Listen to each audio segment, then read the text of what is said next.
When you go to a Super Bowl city, what memories hit you from your playing days in this big game, Chris? Man, there's so much that's running through your head the whole week. I think for me, having waited 8 years to even be in the playoffs and then year 9 kind of waking up in the Super Bowl, I remember getting to Houston where we played the Falcons in that 28-3 game and just got in the hotel room, and you just can't wait to get to the hotel. Like when you're on the road in the NFL with all the traveling and, the week of practice and just like I need tickets, I need this, I need that. Everybody's like on you.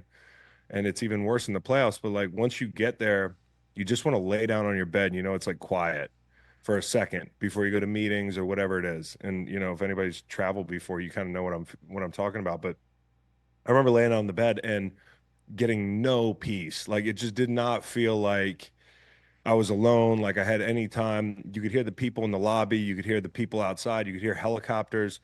Like I just felt like we were in a fishbowl for the entire week. And like I think the biggest outside the white lines, the biggest battle going on is like how you can get a group of very routine oriented players to feel like they're still in their routine on a week where nothing is normal. Like every night there's a different party that people are inviting you to go to.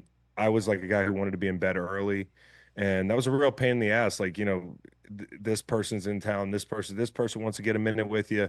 And then, right down to Friday night, getting ready for the game, watching film, and somebody's like, hey, you've got a team party. The owner's putting it on. I'm like, what are we here for? So I think the biggest struggle is just trying to stay locked in and in a routine where you feel like things are normal because your rest is so important at this point in the season. Treatment, everybody's hurt, and you're not getting a great week of practice at the University of Minnesota or whatever it is, the University of Houston.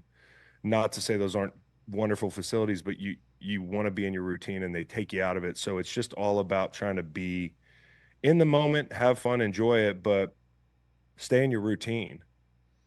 Yeah, and I spoke to Andy Reid last Friday. He says he's using the same routine that he did the first time he took the Eagles to the Super Bowl in the back-to-back years for New England, and he's using the same thing, and it helps to have Nick Sirianni do it again, and the Eagles are back again just 2 years later, and now you've got somewhat of a routine of these teams playing each other. They played each other in that Super Bowl. They played each other last regular season. They're playing each other now in this Super Bowl. So I guess the routine will land on Sunday in the Superdome. Catch the Rich Eisen Show every single day on the Roku Channel, 12 to 3 Eastern, for free.